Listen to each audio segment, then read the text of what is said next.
네, 안녕하세요, 여러분. 12월 17일, 어, 월요일 17일이 아니라 16일에 시작을 했어야 하는데, 어쨌든, 네, 17일 오전 12시 18분에, 리얼 스타트업 서바이벌 생존 얘기 다이어리, 네, 시인 16일차입니다. 오늘은 말씀드린 바와 같이 도쿄에 있는 힐튼 도쿄에서 여러분을 이렇게 뵙게 됐습니다. 모두 잘 지내셨나요? 이제 벌써 주말이 끝나고 이제 월요일이 됐네요. 근데 주말이 주말 같긴 했는데 잘 기억은 안 나요. 네, 어떻게 그런저런 보낸 것 같습니다. 음, 네, 시간에 도대체 누가 깨셔서 이거를 시청하실지도 모르겠지만 네, 내일 일이 있으시다면 빨리 주무시길 바래요. 제가 오늘 이제 저도 오늘 아침에 좀 늦는 일이 있어가지고 좀 정신이 없었는데 그러시면 안 됩니다. 잠잘 때는 잘 자야 됩니다. 음, 네, 지금 신주쿠에 있는 도쿄 힐튼에서 묵고 있고요. 저기 뒤에 이제 호텔 방인데 보이시죠? 이게 왜 침대가 두 개인지 모르겠는데 저 혼자 쓰는데 누가 예약을 잘못한 것 같아요. 저희가 이제 오늘 이제 17일 오늘 나포 세일이라고 그 대기업들 대상으로 하는 행사가 있습니다. 그래서 그 행사에서 어쨌든 리서치를 한 리서치 파트너로서 그 런스가 호스트 중에서 한 명이기 때문에 대표해서 일본에 와 있고요. 음, 유종의 미를 거두었으면 하네요.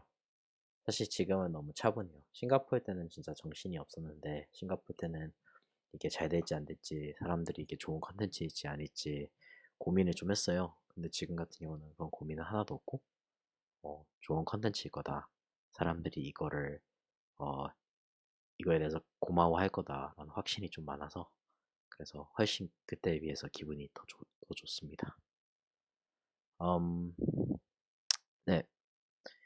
오늘 아침에 이제 어제 한국에 와서 너무 정신이 없어가지고 막 사이사이에 틈틈이 자고요.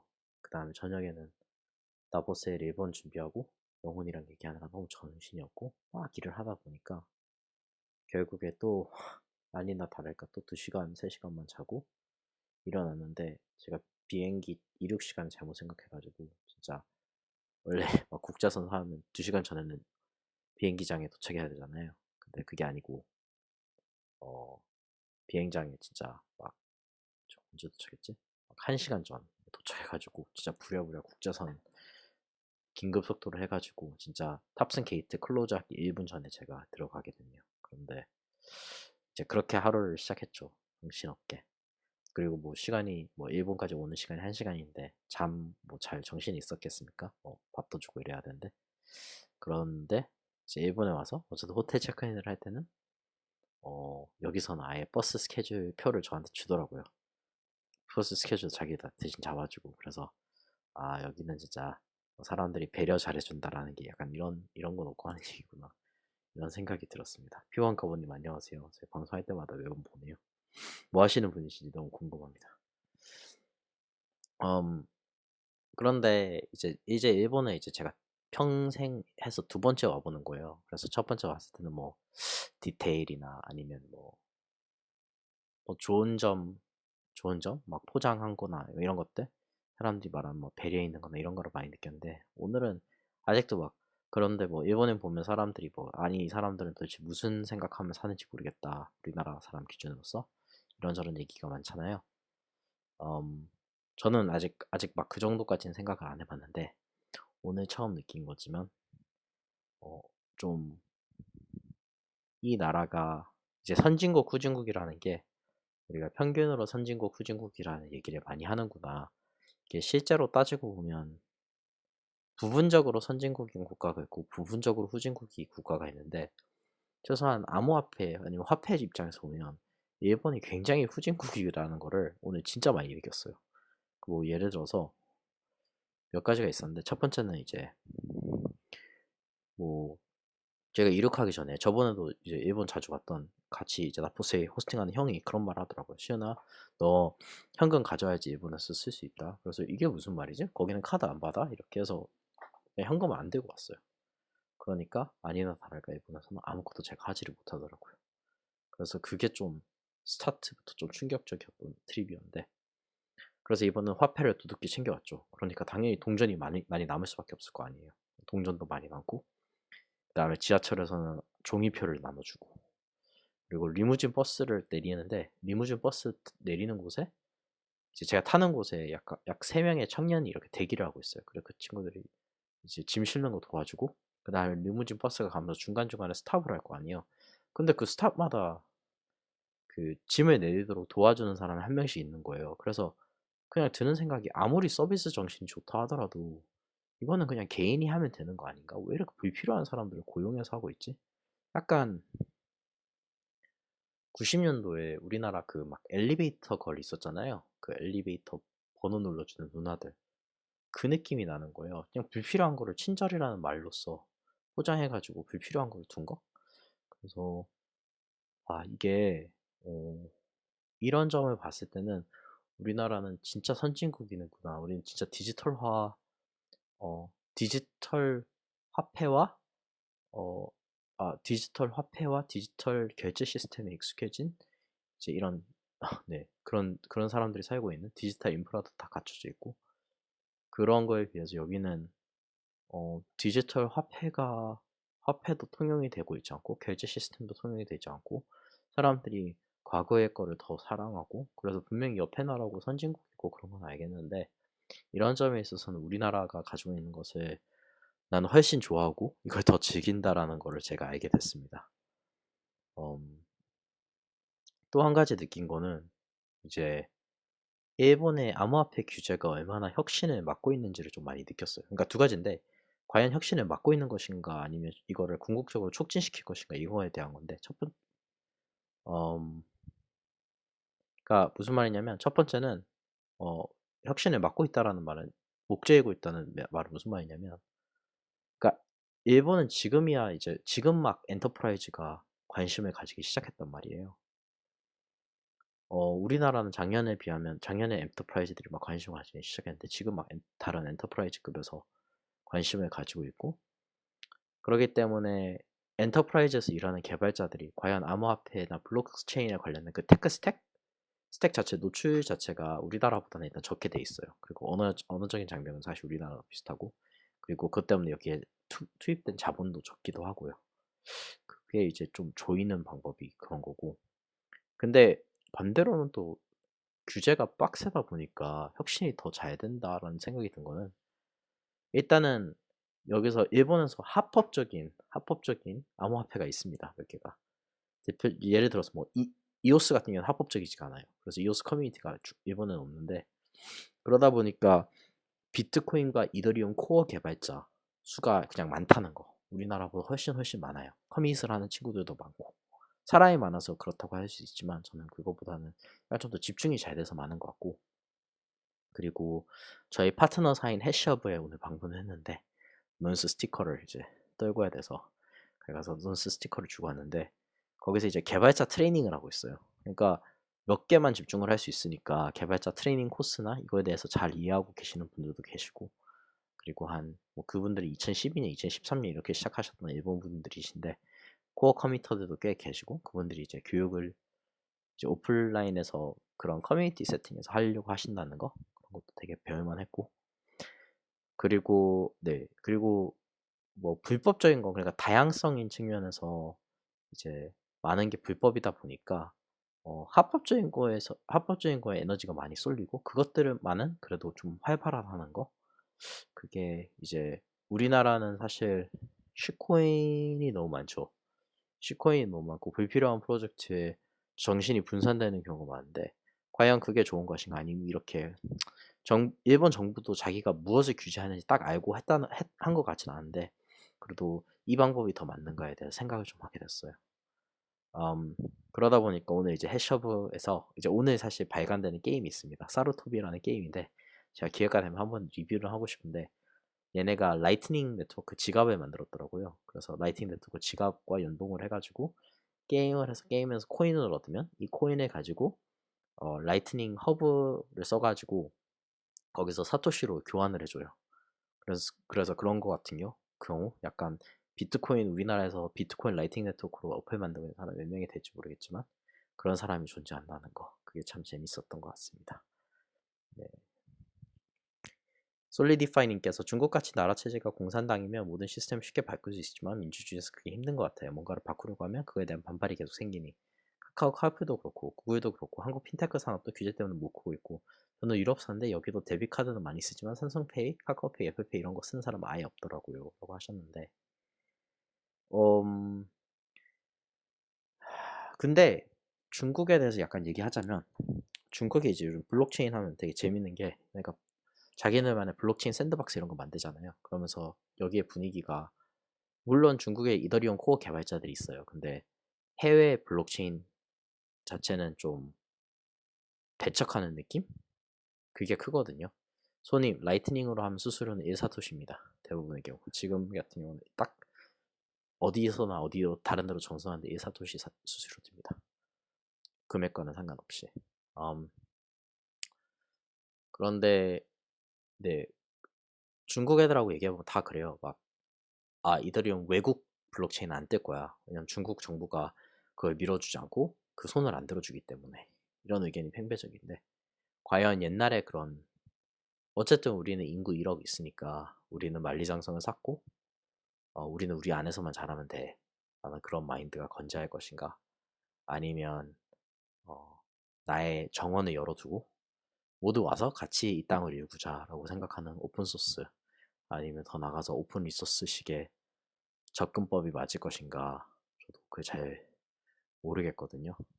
그 일본에서는 이제 일본과 우리나라 물어보니까 우리나라는 그래도 우버가 있잖아요. 그리고 막 우버 이츠 이런 거는 어쨌든 존재를 하고 스타트업 형태로 존재를 하고 물론 크지 못하게 막는 거는 우리나라의 택시 시장을 독점하고 있는 택시 노조의 반발이 커서 그런 게 좀 있겠죠. 근데 일본은 택시 노조가 있는 건 아니지만 일본 사람들이 기본적으로 일본 택시에 굉장히 만족을 한대요. 이건 이제 오늘 일본 개발자 친구랑 얘기하면서 걔가 한 말인데 음,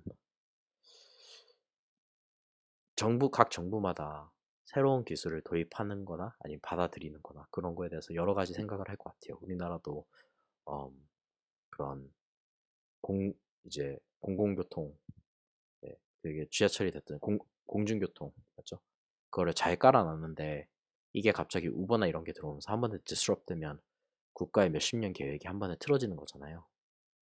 그래서 그거를 이제 어떤 식으로든 자기들이 좀 통제를 하려고 하는 것 같은데 그게 뭐 일본에 그냥 우버가 그냥 들어와도 막 사람들이 약간 쓰지 않을 거다 이런 식의 생각도 있는 것 같고 좀 어떠한 서비스를 제공을 해야지 왜냐하면 서비스라는 게 참 재밌는 게 이게 내가 필요해서 쓰는 서비스가 아니고 약간 나도 모르고 있던 가려운 것을 긁어주는 서비스가 진짜 대단한 서비스잖아요. 그래서 그런 서비스를 우리가 어떻게 제공할 수 있는가? 그게 이제 크나큰 질문인 것 같아요. 네. 음, 그리고 각 나라마다 로컬라이징이 다르기 때문에 뭐 글로벌 기업으로 성장하기 위해서는 그 나라에 맞는 내러티브를 가져가는 건 항상 그렇고요. 네, 일본 택시가 비싸죠. 저 그래서 일본에서 택시는 아무것도 안 타고 있습니다. 그래서 네, 그런 약간 규제가 혁신을 촉진시키는가 아니면 혁신을 막는가에 대해서 그런 고민을 오늘 좀 했습니다. 그리고 난 뒤 해셔브에 있는 애들이 이제 제가 가니까 그 해셔브 대표인 코지가 저보고 바를 가재요. 그래서 왜 가냐 이렇게 물어보니까 어, 그 개발자들 여자한테 말 거는 거, 그 약간 코칭 해주는 뭐 로맨스 튜터, 로맨스 교사 약간 그런 역할을 하는 여자애가 있는데 그 여자애랑 같이 그 여자는 한 명이고 어쨌든 가가지고 애들이 막 여성한테 가서 말 거는 거 그거 한번 살펴보자 해서 갔거든요. 근데 막 그런 말 하잖아요. 막 국제 결혼 막 일본이랑 한국이랑 하면 한국 남자는 되게 그래도 저돌적이다 이런 얘기를 하는데 저는 우리나라 남자들 별로 저돌적인 것 같지 않은데 그래서 가서 보니까 일본 남자들이 굉장히 부끄러움을 많이 타긴 합니다. 진짜 말도 안 되게 많이 탈고 있습니다. 근데 이거를 보면서 그냥 든 생각이 용기라는 거에 있어서 성공하기 위해서는 실패를 많이 해야 되는 것 같아요. 그러니까 그냥 실패해, just fail 이런 게 아니고 실패를 하는 거는 그냥 실패를 하는 내가 시도를 하는 횟수에 비례해서 성공이 결정이 되고 성공의 확률을 높이려면 실패를 많이 많이 많이 해야 되는데 이게 뭐 그 여러분이 나이키 failure commercial하고 나이키 실패 광고라고 보면 마이클 조던이 자기 실패에 대해서 얘기하는 광고가 있는데 이게 어제 영훈이랑 논스의 DNA는 어떤 것이 있을까? 우리의 용기는 어떤 종류의 용기이고 우리가 사람들에게 주고자 하는 희망이나 꿈이나 이런 건 어떤 것일까 얘기를 하면서 저희가 그거에 대해서 브레인스토밍을 하고 있는데 그런 영상 자료 중에서 저는 이제 나이키 그 failure commercial 그게 가장 크거든요. 거기에서도 뭐 마이클 조던이 나는 뭐 버저비터를 뭐 29번을 29번 날릴 기회를 사람이 줬는데 나 그중에서 뭐 성공시킨 거 하나도 없었고 뭐 나는 몇천 번 샷을 하고 했는데 그중에서 성공률은 뭐 이렇고 이렇게 자기가 실패한 업적들에 대해서 막 얘기를 해줘요. 근데 이 마인드 자체는 어디에서나 적용이 된다고 생각을 합니다. 그래서 오늘 일본 개발자 친구들이 너무 부끄러움을 많이 타서 여자들한테 단 한마디도 못 붙이는 걸 보면서 이런 생각을 하게 됐네요. 이호준님, 중국은 금융시장이 유지하는 방법으로 미국의 금융 공격을 피하는 중인데 블록체인 시장은 같은 시선으로 봐야 하지 않을까요? 네, 동의는 하는데요. 근데 사실 전 세계를 크게 보면 제가 막 방송에서 그런 말을 할 거예요. 제로섬 게임이 아니다. 삶은 제로섬 게임이 아니다라고 하는데 큰 시선에서는 제로섬 게임이 맞다고 생각을 하거든요. 왜냐하면 유한한 자원을 우리가 서로 뺏으려고 하는 거기 때문에. 그래서 국가의 그런 대립 관계는 제로섬 게임일 수밖에 없는데 저는 오픈소스 정신에 입각을 하면 제로섬 게임이 좀 덜 하건 아니라고 저는 생각을 해요. 특별히 가상 세계에서는. 왜냐면 가상 세계에서는 일반 세계의 규칙과는 약간 사뭇 다른 규칙들이 적용이 되기 때문에. 그래서 어, 누가 쓰는 블록체인이냐라고 했을 때 그냥 중국인이 쓰기 위한 블록체인을 만든다라고 했을 때 과연 그게 얼마나 가치가 있을지 이런 거에 대해서 제가 좀 의문점을 네, 가지고 있습니다.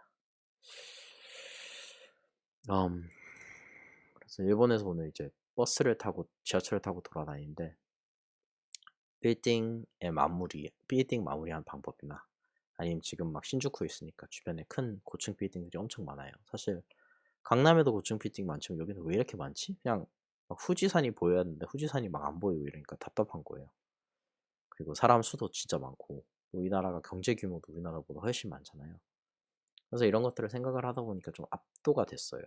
뭐 옛날에도 방송에서 막 조 단위를 버는 사람은 생각 자체가 달라야 한다 이렇게 말도 안 되게 그러니까 이게 되게 패기 있게 영혼이 하고 말을 했는데 그런 식으로 생각을 하다 보니까 약간 가끔씩 그럴 때가 있거든요. 약간 한국에서는 그래도 우리가 알려질 수 있지. 한국에서는 우리가 잘할 수 있지. 근데 그 작은 반도에서 내가 1등이 되는 게 무슨 의미가 있지? 이런 생각도 들고 반대로 가끔씩은 도시에서 혼자 있다는 사실 막 그냥 난 한 명의 인간일 뿐이다. 우리나라에 몇 천만 명이 있는데 그 몇 천만 명 중에서 나는 1인일 뿐이고 지구에는 또 몇억 명이 있는데 몇십억 명이 있는데 그 중에서 또 나는 한 명일 뿐이다. 이런 생각이 막 많이 들고 그리고 또 비열한 것도 있잖아요. 약간 뭔지 모르겠지만 막 한국에서는 내가 잘할 수 있어. 뭐 한국에서 내가 뭐 뭐 학연 특정 학교를 나와가지고 뭔가 상류층에 내가 진입을 해가지고 내가 여기서는 성공을 할 수 있을 것 같아. 뭔가 반도의 서열이 있어서는 내가 높은 곳에 그래도 있을 수 있을 것 같아. 이런 생각을 할 수 있는 것 같은데, 이거를 조금만 확대해가지고, 그럼 일본에서는 너는 잘할 수 있어? 아니면 미국에서 잘할 수 있어? 중국에서 잘할 수 있어? 이렇게 생각을 하면 내가 한도 끝도 없이 초라해 보이고 작아 보이거든요. 설마 내가 막, 설마 제가 막 그런 생각도 했어요. 오늘은 좀 엉뚱한 생각인데, 설마 내가 전 세계에서 가장 돈이 많은 사람이라고 한다 하더라도, 뭐 트럼프 대통령이 그러겠죠. 트럼프 가가 자체가 돈이 워낙 많았고, 설마 내가 그런다 하더라도, 그래서 그게 어쩐데. 좀, 아까 말했듯이, 대한민국이란 작은 땅덩어리에서 내가 떵떵거리면서 살 수 있는 걸로 내가 만족을 한다면 그건 내가 가진 절대적인 돈보다는 어, 옆에 있는 주변에 있는 사람들 대비해서 느끼는 상대적인 우월감이라는 생각을 많이 했어요. 저도 막 열등감에 많이 시달린다고 했잖아요. 근데 오늘은 좀 그런 결론에 도달을 하게 됐어요. 그래서 내 마인드, 내 정신 세계에서 그렇게 결정을 내려버리는 상대적 우월감이라면 아마도 그것을 쫓아가는 것은 내 삶에서 크게 큰 의미가 없지 않는가 이런 생각을 좀 하게 됐습니다. 네, 조성은님 안녕하세요. 네, 저 감기 조심하고 있습니다. 스튜디오 쿤스탈레. 그런 생각은 어쩔 수 없는 것 같아요. 그렇죠. 우리 그린버디님 안녕하세요. 안녕하세요.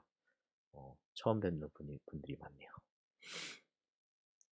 어, 저녁은 저녁 9시쯤에 저희 친구 중에서 스테파노라고 약간 백만장자 집안에서 자라서 이제 같이 일하는 패밀리 오피스가 있는데 그 패밀리 오피스랑 같이 일하는 친구가 있는데 이 친구가 어, 키토라고 그 쉽게 말하면 그 탄수화물 섭취를 극단으로 줄이고 난 뒤에 간헐적 단식을 하면서 약간 육류나 아니면 지방 태우는 거 그런 거 위주로 좀 먹는 친구가 있어요.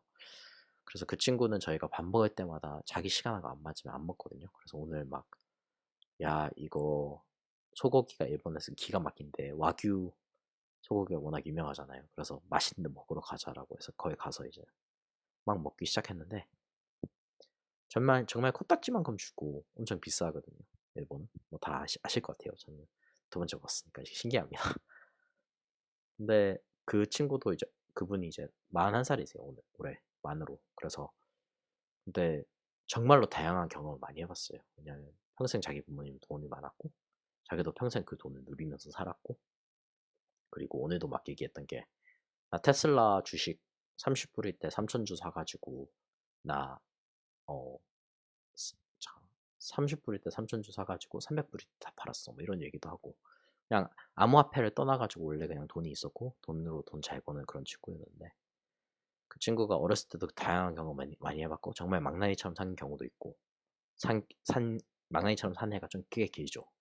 그리고 뭐 어, 지금은 꽤나 괜찮은 사람인데 근데 제가 그런 질문을 물어봤어요. 왜냐면 우리나라나 아니면 해외나 젊은 친구들 보면 여행 다니는 거 되게 중요하게 생각하잖아요. 그래서 이 나라 저 나라 여행 다니면서 경험의 다양성을 진짜 중요하게 생각을 하는데 이 친구는 이 나라 저 나라 하면서 약간 좀 오래오래 산 경력이 있어요. 그래서 저가 옛날에 저도 오래오래 살았는데 그걸 좀 연장시키고 확장을 시킨 다음에 이런 친구랑 비슷하게 될 것 같은데 그래서 저는 막 지금도 다니면서 막 당일치기 여행이나 몇 주 있는 그런 여행은 저랑 안 맞는 것 같고 저는 특정 나라에 가서 한 3에서 6, 최소 6개월, 최소 3개월 이렇게는 살아야 되는 것 같거든요. 그래서 이 친구랑 얘기하다가 저도 사람들이 많이 물어보는 게 막 고국에서 컸다 이러면 어느 나라가 가장 좋았어 이런 거 많이 물어보는데 그래서 저도 반대로 이제 어느 나라가 가장 좋아? 라고 스테파노한테 물어봤어요. 음, 어느 나라에 살았던 게 가장 좋아? 근데 하는 말이 왜냐면 이 친구는 인도에서 하루에 1불씩 쓰면서도 살아봤거든요. 백만장자지만 1불 1달러를 내고 거기서 숙식을 모두 다 해결하는 약간 그런 거였는데 그냥 하는 말이 어, 어느 순간 내 삶에서는 경험의 다양성은 더 중요해졌다고 하더라고요. 이게 내가 주어진 대로 사는 거지 어, 경험의 다양성과 새로운 자극을 추구하고 찾는 거 그거는 나한테는 별 의미가 없어졌다라고 말을 하더라고요. 음, 그런 얘기를 들으면서 어쨌든 제가 가봐야 되는 길을 가본 거잖아요. 그러면서 막 아니야 스테파노 너 무슨 소리야 너 모르잖아 내가 끝까지 더 가보고 나한테 말해줄게 이렇게 할 수 있지만 이 점에 있어서 그냥 든 생각이 만족하면서 사는 거 내가 주어진 것에 만족하면서 사는 거고 스테파노도 어떻게 보면 얘도 있으면 있는 대로 즐기고 없으면 없는 대로 그냥 살거든요. 아, 아무튼 게 나중에 내가 어떠어떠한 위치에 가면 나는 어떻게 살아야 하는가 근데 좀 그런 거에 대해서 오늘 스테판으로 보면서 해답을 찾은 것 같습니다. 네, 파파파노님, 이탈리아 사나이니까 파파파노님 감사합니다. 네, 네, 우주에 비해 먼지 같은 지구에 잠깐 살다가는 인생이죠. 오늘은 그냥 막 이런 생각이 많이 들어요. 그냥 일본에 있다 보니까 그런 거 봐요. 네, 성우님 도쿄 왔습니다. 네, 그리고 그린버디님 아닙니다. 저 그렇게 수고 안 합니다. 그냥 오늘 또다시 체크인을 하는 거죠. 어쨌든 그런 생각을 오늘 많이 했고요. 이제 내일은 일본에서 하는 나포 세일을 오전 10시부터 시작을 합니다. 그래서 오늘 마무리 대충 하고 잠을 일찍 자야 되고요. VIP들이 몇 명 있어서 저도 이제 어쨌든 비즈니스 하러 왔기 때문에 딜에서 매듭 지어야 되는 거나 아니면 관계를 터야 되는 거나 아니면 새로 만나야 되는 사람들이나 너무나도 다양한 게 많은데 설레이고 떨리고 그러지는 않아요. 이게 인연이란 것도 있고 그렇기 때문에 되게 차분하고요. 그냥 내일 영훈이한테 자주 하는 말인데 저희가 2017년 말씀드렸잖아요. 2017년 16년 말에 체포당하고 난 뒤에 2017년 3월에 유튜브 채널을 시작했는데 그때부터 하루하루가 예상이 안 되는 하루하루예요. 맨날 다르고 맨날 새로운 도전이 있고 살아있다는 느낌이 진심으로 듭니다. 순간마다. 그렇기 때문에 그냥 과거를 돌아봤을 때 정말로 그냥 감사할 나름입니다. 하루를 더 살 수 있다는 거, 하루 더 새로운 도전을 받아들일 수 있다는 거. 힘들 때도 있지만 내일은 또 이제 어떤 도전이 기다리고 있을지 어떤 일을 할지는 잘 모르겠는데 내일도 이제 열심히 사는 거죠. 뭐 어쩌겠습니까. 네, 그렇게 해서 금일 2017년 네, 오전 2018년 12월 17일 월요일 오전 12시 45분에 시인 16일차를 여기서 마무리하도록 하겠습니다. 도쿄 힐튼 도쿄 호텔에서 하고 있고요. 저는 이대로 이만 물러가도록 하겠습니다. 여러분 시청해주셔서 참 감사합니다. 피원 거부님께서 경성중고교 졸업인 명언 중에 장심에 쪽팔린 명언이 이익을 남긴다는 말이 있는데요. 작은 용기가 때로는 큰 결실을 맺을 수도 있다. 갑자기 이 말이 떠오르네요. 연애도 가끔 작은 용기가 필요합니다. 시은씨 내년에는 좋은 인연 만나세요. 네. 네. 피원 거부님 네 감사합니다. 네, 저는 용기는 충분한 것 같습니다. 아, 네. 어쨌든 네 제가 이렇게 격려를 받으니까 너무 감사합니다. 연애든지 연애가 아니든지 떠나서 사업은 아니든지를 떠나서 그냥 감사하고 살겠습니다. 여러분 모두 힘차고 올해 시작하시고요. 내일 나포 세일 마치고 아무도 뒤풀이 하고 난 다음에 여러분 다시 뵙도록 하겠습니다.